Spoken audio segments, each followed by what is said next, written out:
Hi guys, price Lord. இன்னைக்கு உங்களுக்கு ஒரு சின்ன என்கரேஜ்மெண்ட் என்னன்னு பார்த்தீங்கன்னா, நம்முடைய அடையாளம் மாறுமா அப்படின்னு சொல்லி ஒரு வார்த்தையை உங்களோட ஷேர் பண்ணுறேன். ஜீசஸ் இயேசு கிறிஸ்து நமக்குள்ளே வரும்போது நம்முடைய அடையாளத்தை மாற்றுகிறார். கொலோசியர் புதிய ஏற்பாட்டில் கொலோசியர் 1:27 பார்த்தீங்கன்னா, கிறிஸ்துவானவர் மகிமையின் நம்பிக்கையாக உங்களுக்குள்ளே இருக்கிறார் அப்படின்னு சொல்லி வசனம் சொல்லுது.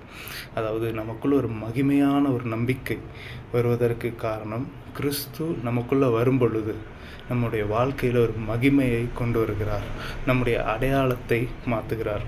1 கொரிந்தியர் 6:19 வசனத்தில் பார்த்தீங்கன்னா, நாம் தேவனுடைய ஆலயமாக மாறுகிறோம். அவர் நமக்குள்ளே வந்து வாசம் பண்ண ஆரம்பிக்கிறார்.